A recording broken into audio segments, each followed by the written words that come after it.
Aujourd'hui, C'est Midi reçoit sur son plateau un homme très habile et pétri de talent, atteint d'un handicap visuel. Âgé de 39 ans, Sego Yapo est un menuisier non-voyant avec 20 ans de métier, marié et père d'une fille.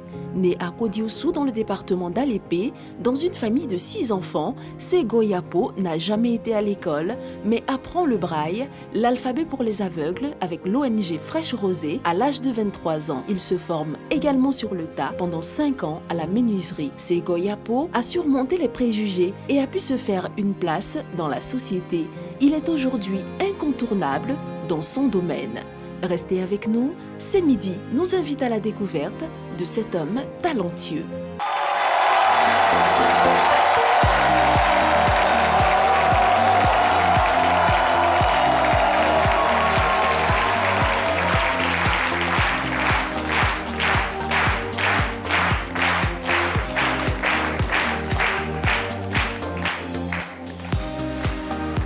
Il est avec nous, notre invité témoin, Monsieur Sego Yapo Joël, menuisier ébéniste avec une histoire extraordinaire, plus qu'inspirante.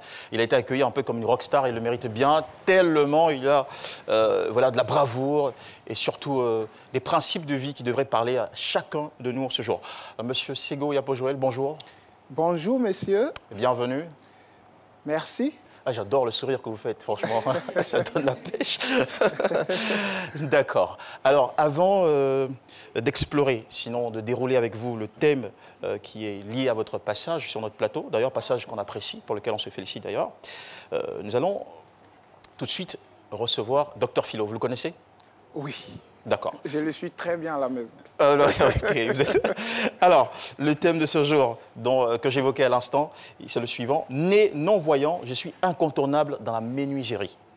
Comment Dr Philo met tout ça en scène et en petit théâtre? Voici tout de suite, mesdames et messieurs, notre humoriste chéri, sous vos applaudissements. Le thème du jour, c'est le Dr Philo.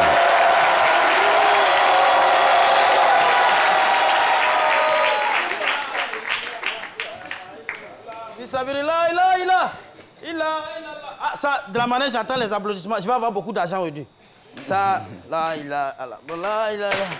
ça, au lieu d'applaudir, vous êtes là pour rien. Si chacun me donne 10 000, 10 000, vous avez quitté dans cette misère, hein? Et puis ça vous fait rire. Qui est en train de rire derrière là-bas là? Qui se fout de moi? Vous pensez que moi je suis n'importe quel mendiant? C'est qui ça? Ça marche pas avec moi, hein? Regarde-moi ça, tu n'as rien à donner, tu te tais. Tu te tais là. Et Wow,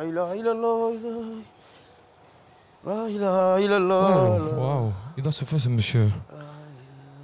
Bonsoir monsieur. Non-voyant, mendiant, sourd-muet, aidez-moi. Vous allez bien? Ça va pas.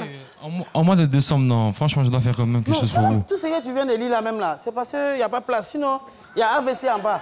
Bon. Il y a AVC, il y a tuberculose, tout ça là, ça y est en bas. Je vais faire un petit geste quand même, comme c'est décembre, d'accord? Voilà, ça c'est pour vous. Tougabou, Abidjan. Hein?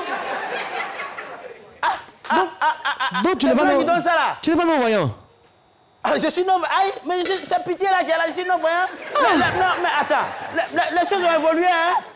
Ça c'est la non-voyance 2.0, ça c'est le virtuel. Mais comment tu sais? Comment tu sais que je suis Toubabou? Ça, hein? Donc tu sais que je suis Toubabou? On a un laser, c'est l'évolution de la technologie, c'est le laser pour voir. C'est Toubabou qui est là?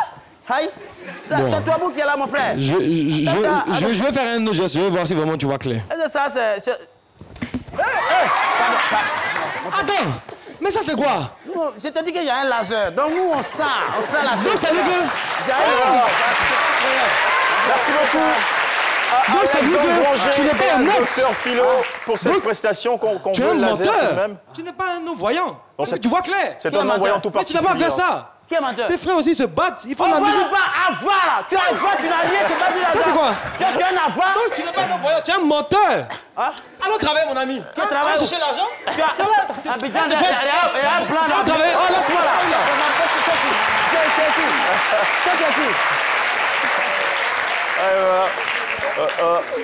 Un mendiant, pseudo-aveugle, un aveugle 2.0, voilà. Et sourd et muet. Et sourd et muet, et pourtant il entend. Exactement. D'accord. Allez, tout de suite, la question de la semaine, ou de la journée, pour être plus précis, relative à ce thème. C'est peut-on être, à votre avis, non-voyant et menuisier? Vos réponses recueillies par Chris Paterna-Sémian. Chris Paterna-Sémian, c'est votre opinion.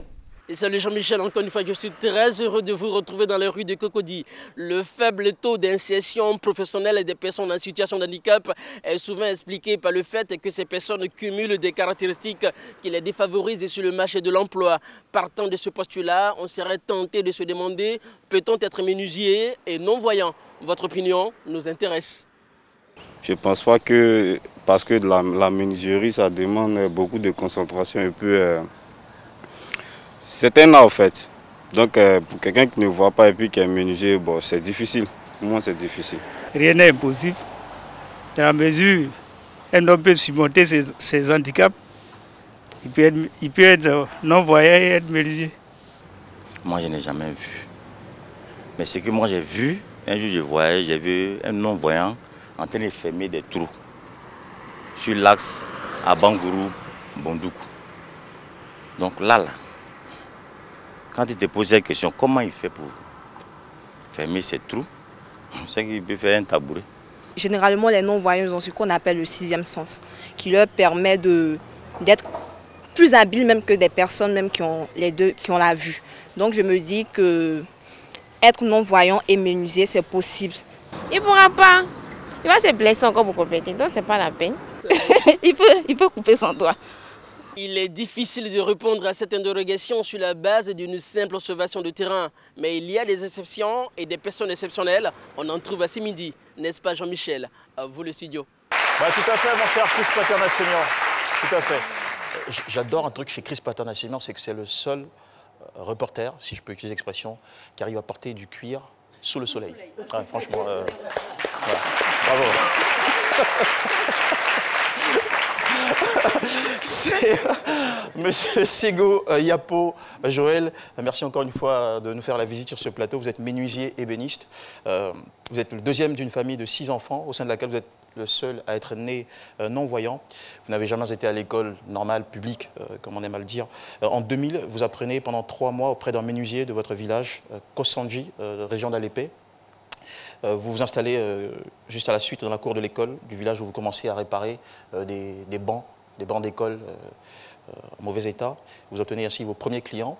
Le 20 octobre 2003, grâce à une ONG, Fraîche Rosée, vous arrivez à Abidjan, vous suivez une formation en braille, ensuite 3 ans de cours du soir avant de passer le CEP avec succès. De 2011 à 2016, vous passerez 5 ans de formation en ébénisterie au Cameroun grâce à un couple que vous avez satisfait par votre savoir-faire. Aujourd'hui, vous résidez à la Riviera, vous êtes père d'une fille de 8 ans, vous êtes installé dans le garage de l'école qui vous a embauché depuis 2009. Alors, commençons par contextualiser. Avez-vous obtenu une explication médicale à votre cécité de naissance? Merci. Pas vraiment de façon médicale, non. Sur le plan clinique, je ne sais pas qu'est-ce qui a causé ma cécité, mais on m'a simplement dit que c'est à la naissance que cet incident est arrivé. Je suis né au village et lorsque les mamans accouchent au village, on n'enlève pas vite l'enfant, on laisse l'enfant jusqu'à ce que le placenta sort. C'est ainsi que, voilà, disons ma mère, il y a un liquide qui est sorti de son ventre qui est versé sur mes yeux. C'est ça qui a causé cette cécité. C'est donc un incident à la naissance qui vous a mis dans cette situation jusqu'à ce jour? C'est ça. D'accord. Alors, parlons de votre enfance. Quels étaient les rapports que vous aviez avec vos petits frères, enfin vos frères et vos sœurs? Est-ce que vous arriviez à jouer avec vos amis étant non-voyants? C'était facile pour vous de vous exprimer, de vous épanouir? Oui, c'était pas facile, mais moi, je suis quelqu'un qui ne se laisse pas faire. Je m'imposais aussi. Donc, ça a arrangé la chose. Ça fait que je pouvais bien jouer avec les autres. Voilà. Je m'apercevais que j'étais non-voyant lorsque je cognais les pierres ou les portes entrouvertes. Voilà. C'est ça. Sinon, tout s'est bien passé. Vous vous êtes fait souvent mal? Oui, au point où je me suis déplacé le bras gauche à plusieurs fois. Hein. Mais vous ne lâchiez pas, vous continuez toujours? Non, je n'ai pas lâché. D'accord. Petit paradoxe, votre père était instituteur? Oui, papa est enseignant. Mais il ne vous a jamais envoyé à l'école? Non. Et pourquoi? Bon, je ne sais pas pourquoi. Ça, vraiment, je n'ai pas la réponse. La première fois où j'ai découvert qu'il y avait une école pour non-voyants, vraiment, c'était difficile pour moi. Moi, je ne savais pas. Voilà. D'accord. Alors, parlons maintenant des gestes du quotidien. Est-ce que vous arrivez à être autonome sur ces simples gestes comme s'habiller, faire du shopping, se déplacer? Oui, je suis quelqu'un qui aime beaucoup marcher et je me déplace très vite en marchant. Je ne marche pas lentement. Surtout quand je suis seul, j'aime marcher vite. Là, je ne perds pas l'équilibre. Et c'est bon pour l'habillement. Quand j'achète un habit, je demande la couleur. Et puis, j'ai des voyants autour de moi qui me disent, bon, telle couleur vont ensemble. Je mémorise. S'il y a quelqu'un à côté, je lui demande quelle est la couleur de cet habit. Voilà, c'est comme ça que je m'habille. Mais aujourd'hui, ce n'est plus le cas puisque j'ai une femme. Voilà. Donc, ça va.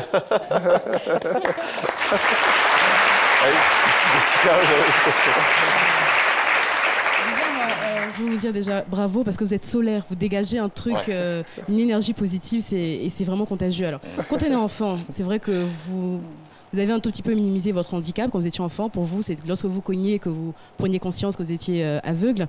Mais quand on est enfant et qu'on ne va pas à l'école et qu'en plus on a un handicap, est-ce que ça nous empêche de rêver ou pas du tout? Oh, pas du tout. Ça et ma vraie question, surtout, surtout, excusez-moi, c'est qu'est-ce que vous vouliez faire quand vous étiez enfant? C'était quoi votre rêve? Mon premier rêve quand j'étais enfant, c'était de chanter. Je voulais chanter. Et puis j'aimais aussi imiter les journalistes radio, ceux qui faisaient comment on appelle ça? Les émissions radio, les flashs. Les émissions radio, les avis et communiqués du 13h. Oui, j'aimais ça. Jean-Michel. Avec votre permission, est-ce que je peux vous demander d'en faire un petit bout? Est-ce que vous pouvez... bon, c'est vrai que c'est quand vous étiez enfant. Est-ce que là, aujourd'hui, vous pouvez refaire ça? Un petit truc. Pardon? Avis et communiquer.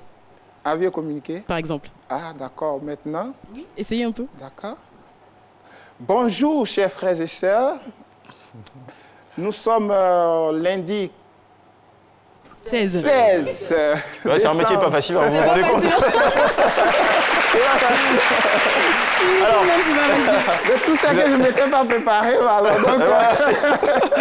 c'est vrai. D'accord, comme disait quelqu'un, la meilleure improvisation, c'est celle qui est préparée.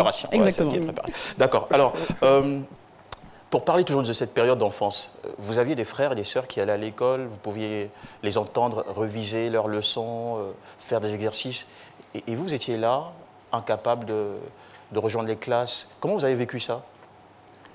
Bon, c'était difficile parce que quand il n'y a pas école, nous sommes tous ensemble là à la maison, mais quand c'est l'heure d'aller à l'école, je suis seul, je reste seul. Bon, je suis avec maman qui faisait les beignets et tout ça. Bon, je restais avec elle. Mais à l'heure des études, je suis avec eux. Je viens aussi m'asseoir autour de la table pour écouter ce qu'ils font, ce qu'ils disent, à telle enseigne que vraiment j'étais plus qu'enseigné qu'eux-mêmes.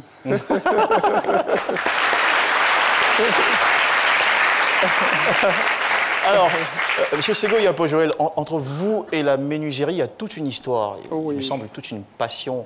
À un certain âge, votre père a souhaité que vous deveniez un éleveur de volailles.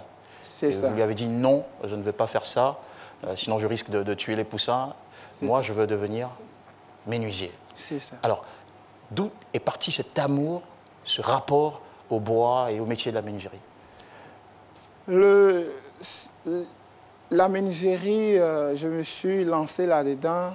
Mais avant de vous lancer, comment est-ce que vous êtes parvenu à aimer? Qu'est-ce qui vous a donné le goût de la menuiserie? Le goût, c'est depuis l'enfance.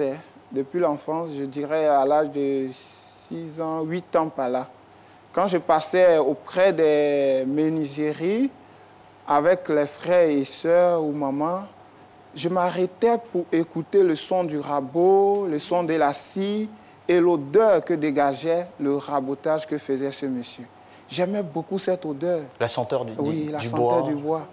C'était très bien. Pour moi, c'était agréable. Oui.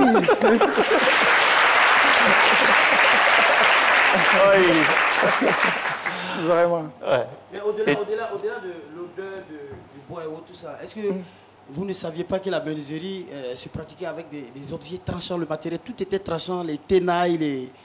Vous je comprends pour faire tout là. Oui, oui, oui. C'est vrai qu'il y avait des objets tranchants dangereux? Je sais que la scie qu'utilise le menuisier, il faut l'affûter, ça a les dents un peu tordues à gauche, à droite, le rabot, le ciseau, même le marteau. Oui. Mais ce qu'il faut comprendre, c'est qu'on ne doit pas s'arrêter à cause de l'obstacle qui est là. Oh là. La vie que nous vivons est jonchée d'obstacles. Même prendre une voiture, s'élever, aller au travail, tout est obstacle. On ne doit pas s'arrêter à là. Il faut dépasser les obstacles pour en faire des avantages. Franchement, bravo.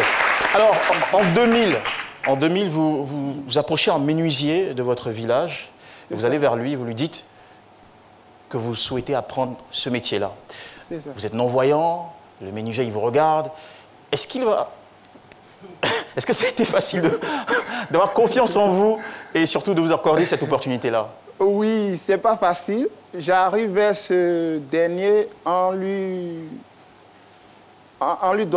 posant une question piège, en fait. Je lui dis, frère, bonjour monsieur, je viens te voir pour une préoccupation. Mais je voudrais d'abord qu'on soit clair sur une chose. Vous étiez formel. Voilà, ça, le mec qui demande de l'aide et qui est formel. Je lui dis, vraiment, je veux faire la menuiserie. Je veux faire la menuiserie. Bon, d'abord, je lui ai dit, c'est pourquoi je viens te voir. Ne me le refuse pas parce que je suis non-voyant. Mais si tu veux me le refuser, il faut me refuser parce que tu juges que je ne peux pas le faire ou tu m'as déjà vu faire que je ne peux pas faire. Wow. Donc, alors je lui expose mon problème. Quand je lui dis, bon, je veux faire la menuiserie comme toi, il me dit, tu m'as déjà attaché. Si je te dis, ne fais pas, ne viens pas, tu vas dire que non, c'est parce que tu es non-voyant. Bon, qu'est-ce que je vais dire encore? Viens, il faut venir, va voir ton papa et venez me voir. Et papa a trouvé finalement. Alors, comment s'est déroulée cette période d'apprentissage? Cette période d'apprentissage a duré 3 mois. Et c'était quoi l'atmosphère, l'ambiance, les réalités? La réalité, c'est qu'il s'est arrangé avec papa, ou du moins papa s'est arrangé avec lui, pour ne pas me permettre de toucher les objets qui sont très très dangereux, tels que la scie et tout ça. Moi, je ne faisais que raboter le bois. Et c'est comme ça. Un jour, il est parti prendre du travail et on avait préparé 3 tables. Avant qu'il ne vienne, j'ai cloué toutes les 3 tables et raboté les contours. Alors qu'il était là, il était revenu, mais il me regardait faire. Au moment de déposer le rabot, il attrape ma main. Il dit, « Ah, pardonne-moi, je ne savais pas que tu avais un talent comme ça en toi. » Et là, il s'avoue, il me confesse, il me dit tout le complot qu'il a fait avec mon papa. Et puis voilà, c'est parti.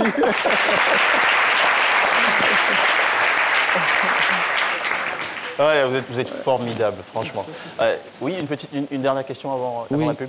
Moi, je veux comprendre. C'est vraiment inimaginable. Quoi. Tout à fait. Comment il n'a jamais vu une table auparavant?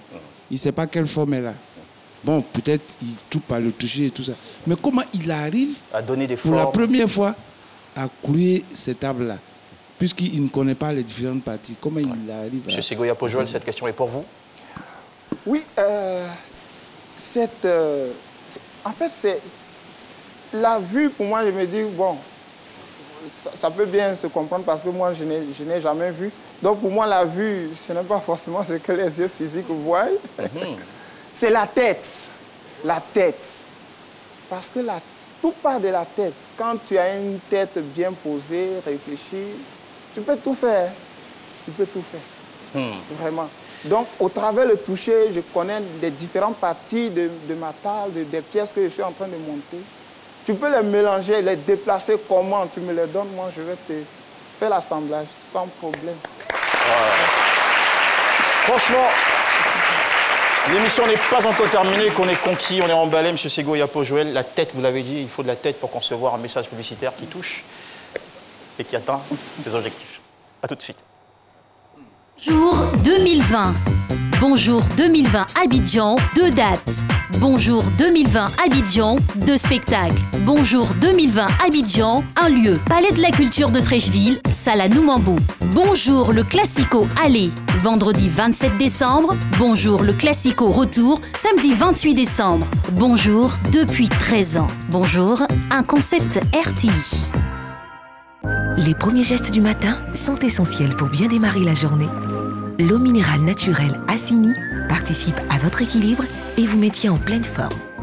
Assini fait partie de vos moments de partage avec vos amis. Assini partage vos instants de complicité en famille. Au sport, au bureau, entre amis ou en famille, l'eau minérale naturelle Assini est présente et partage vos instants de vie. Un produit NBC. C'est midi sur RTI1, vous nous suivez en direct. Si vous êtes à table, eh bien, bonne dégustation à tous et à toutes, mesdames et messieurs. Notre invité de ce jour, M. Sego Yapo Joël, est aveugle de naissance. Il a réussi, malgré pas mal de difficultés, d'obstacles, à se hisser, à s'imposer aujourd'hui comme un menuisier qui compte. C'est toute une énergie que rien n'arrête et on est très fiers de l'avoir sur ce plateau. Regardez en face de vous, vous avez ici des objets qui sont sortis de sa création, de son imagination, de son savoir-faire, de très belles tables qu'on devrait applaudir ici même.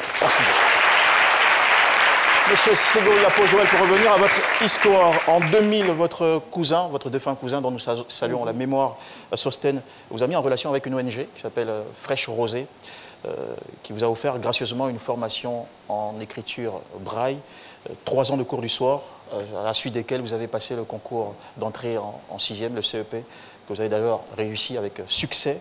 On vous félicite. Alors, juste derrière ces événements-là, il y a eu une rencontre particulière qui vous a valu de partir pour 5 ans de formation spécifique en ébénisterie, voilà, oui, au Cameroun. Alors, racontez-nous les faits, s'il vous plaît. Merci. Il faut dire que en 2007, l'ONG Fraîche Rosée devait fermer ses portes et je devais rentrer au village. Mais quand Dieu est avec toi, il fait toutes choses bonnes. Et ce qui s'est passé, il me permet de tomber sur un couple missionnaire qui était en quête d'un menuisier, qui cherchait un menuisier pour leur confectionner les tables bancs. En fait, la première année, ils ont essayé avec un menuisier voyant et ils n'ont pas été satisfaits. Alors la seconde année, ils cherchaient quelqu'un d'autre pour refaire les tables bancs et tout ça. C'est là qu'on leur parle de bois. Ils arrivent, ils disent, mais on a été voir un menuisier voyant, il n'a pas pu nous satisfaire. Avec un non-voyant, est-ce que c'est possible? Mais ça, vous l'avez compris, ça a l'air logique pour la circonstance. C'est logique. Moi, ça ne me gêne pas. Parce que voilà, j'ai accepté mon handicap, donc ça ne me gêne vraiment pas. Et bon, ils ont dit, bon, comme c'est comme ça, on va essayer avec un échantillon. Si tu réussis, alors on te donne le marché. Et c'est comme ça, j'ai dit, bon, d'accord. Moi, j'étais déjà confiant parce que je savais que déjà c'est gagné d'avance. Si tu me donnes un, déjà, c'est que je vais prendre tout. Vous avez réussi à les convaincre, votre travail leur a plu? Donc, la possibilité étant déjà là, je saisis cette possibilité-là, cette opportunité, et je fais l'échantillon du meuble et j'ajoute un plus. Quand je les appelle à la fin pour venir voir le meuble, tellement épatés, ils décident de me donner le marché et ils décident aussi de m'employer. Donc là, je suis employé dans cette école chrétienne La Sémence, qui est aujourd'hui à la Riviera Bonoumé. Vous êtes embauché depuis 2009? Je suis embauché là-bas, déclaré à la CNPS. S'il vous plaît, hein, possible. Ça, c'est un bel exemple. Alors, petite question pour nous qui ne comprenons pas forcément tout face à ce type de situation-là. Comment vous faites pour... parce que dans la menuiserie, il faut choisir le bois. Il faut savoir quelle qualité de bois c'est. Est-ce que c'est de l'iroko, c'est du bois BT. Il faut connaître les couleurs. Il faut aussi pouvoir prendre des dimensions exactes pour donner des formes et tout. Comment vous parvenez à faire tout ça, sachant que vous ne voyez pas? Bon, je fais avec les doigts, le toucher et